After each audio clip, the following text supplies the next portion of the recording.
नमस्कार दोस्तों, स्वागत है आपका BRS पे। दोस्तों, आज के समय में अधिक से अधिक देश कन्वेंशनल वॉरहेड यानी कि पारंपरिक हथियारों से हमला करने के लिए मीडियम से लेके लॉन्ग रेंज वाली मिसाइलों का उपयोग कर रहे हैं। और पहले इन मिसाइलों का उपयोग सिर्फ न्यूक्लियर वॉरहेड लेने के लिए काम आता था। अब ज्यादा से ज्यादा देश इसका इस्तेमाल कन्वेंशनल वॉरहेड के लिए भी इस्तेमाल कर रहे हैं। और दोस्तों, भारत के लिए इससे जुड़े विकल्पों और चुनौतियों के आकलन करने का समय आ गया है। अगर बात हम चीन की करें, अगर चीन के साथ हमारा युद्ध होता है तो शुरुआती दिनों में ही वह अपने रॉकेट फोर्स का बड़े पैमाने पर इस्तेमाल करेगा। और इसका मतलब है विरोधी संपत्तियों का नष्ट करना, अटैकिंग क्षमता को कम करना और दुश्मन राष्ट्र का मनोबल गिराना। और मैं आपको बता दूं कि चीन के पास डेडिकेटेड रॉकेट फोर्स है और मीडिया के कुछ लोगों ने अनुमान लगाना शुरू कर दिया है कि भारत की एक रॉकेट फोर्स की स्थापना के करीब पहुंच रहा है। दोस्तों, मैं आपको बता दूं कि भारत के पास एक सफल मिसाइल कार्यक्रम है जिसे अधिक मध्यम और लंबी दूरी की मिसाइलों को विकसित करने के लिए आगे बढ़ाया जा रहा है। इसके साथ ही सतह,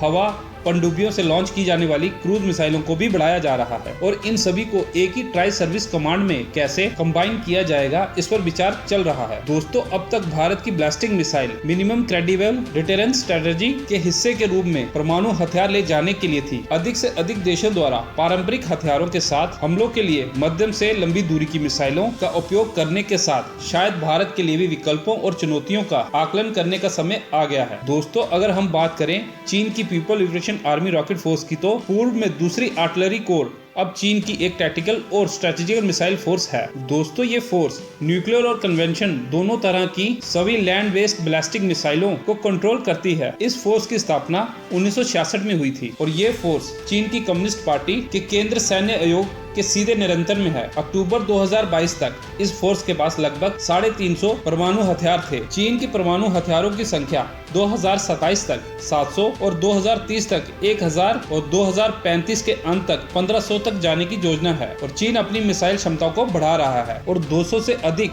DF-26 मीडियम रेंज की बैलिस्टिक मिसाइल के भंडार बनाना जारी रखा हुआ है। ये मिसाइल परमाणु ले जाने में सक्षम है। दोस्तों, people liberation army rocket force के पास लगभग 1,20,000 कर्मचारी और 6 ब्लास्टिक मिसाइल बेस शामिल हैं। ये ठिकाने पूरे चीन में 5 थिएटर के रूप में तैनात हैं। वहीं पे अगर हम भारत की बात करें तो भारत की स्ट्रेटेजिक फोर्स कमांड यानी कि SFC भारत के न्यूक्लियर कमांड अथॉरिटी के अंतर्गत आती है। ये देश के परमाणु हथियारों के मैनेजमेंट और एडमिनिस्ट्रेशन के लिए जिम्मेदार है। दोस्तों, हमारे पास लैंड बेस्ड न्यूक्लियर वेपन में अग्नि 1 से लेकर अग्नि 5 तक ब्लास्टिक मिसाइलों की अग्नि सीरीज और पृथ्वी मिसाइल शामिल हैं। और इसके साथ अग्नि 6 8000 से लेकर 12000 किलोमीटर की रेंज के साथ अंडर डेवलपमेंट में है। और इस मिसाइल की एक खास बात और है कि ये multiple independent targetable re entry vehicle सुविधाओं के साथ है। और अग्नि प्राइम 2 चरणों वाली सतह से सतह, रोड मोबाइल और ठोस ईंधन वाला मीडियम रेंज बैलिस्टिक मिसाइल है जिसमें ड्यूल रिडंडेंट नेविगेशन और गाइडेड सिस्टम है। और माना जाता है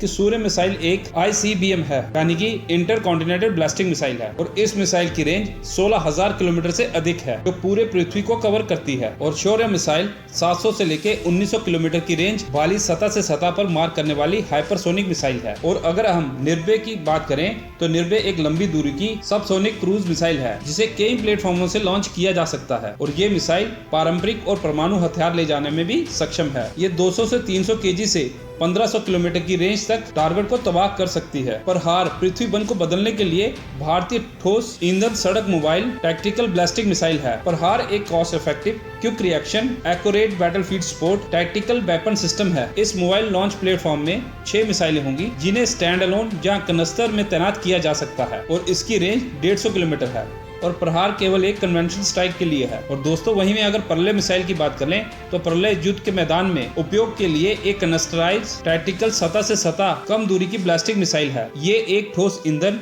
रॉकेट मोटर द्वारा संचालित मिसाइल हवा में युद्ध अभ्यास कर सकती है। और इस मिसाइल में 350 kg से लेके 700 kg तक हाई एक्सप्लोजिव युद्ध सामग्री हो सकती है। इसकी रेंज जो है वो 150 से लेके 500 किलोमीटर तक होती है। प्रलय एक कन्वेंशनल आर्म ब्लास्टिक मिसाइल है। दिसंबर 2022 में रक्षा मंत्रालय ने 120 मिसाइलों का ऑर्डर को मंजूरी दे दी थी। भारतीय सेना ने और भारतीय वायुसेना ने दोनों के लिए मई 2023 में 7500 करोड़ मूल्य की 250 प्रलय मिसाइलें की 2 और इकाइयों को मंजूरी दी गई थी। और दोस्तों, अगर हम ब्रह्मोस की बात करें तो ब्रह्मोस एक मध्य दूरी की सुपरसोनिक क्रूज मिसाइल है जिसे पनडुब्बियों, जहाजों, हवाई जहाज या जमीन से लॉन्च किया जा सकता है। विशेष रूप से ये दुनिया की सबसे तेज सुपरसोनिक क्रूज मिसाइल है, जिसे भारत और रूस के बीच संयुक्त रूप से विकसित किया गया है। लैंड लॉन्च, शिप लॉन्च और एयर लॉन्च वेरिएंट पहले से ही सेवा में है। इस मिसाइल का एक supersonic version BrahMos second aerial fast strike क्षमता को बढ़ावा देने के लिए मैक 7 to 8 की स्पीड के साथ अंडर डेवलपमेंट में है और इसे 2024 तक परीक्षण के लिए तैयार किए जाने की उम्मीद है। और अगर पिनाका की बात करें तो पिनाका एक भारतीय road mobile multiple rocket launcher है, जिसकी अधिकतम सीमा 60 किलोमीटर की है और इस पिनाका का जो अपग्रेडेड वर्जन आ रहा है उसकी रेंज 90 किलोमीटर की होगी। दोस्तों, अभी और बहुत सी हमारे पास मिसाइलें हैं जिसका नाम अभी चीन और पाकिस्तान ने सुना भी नहीं होगा। आपका क्या कहना है पूरी खबर पर, प्लीज कमेंट करना। और अगर आपको ये वीडियो अच्छा लगा हो तो इसे लाइक और चैनल को सब्सक्राइब कर देना। जय हिंद।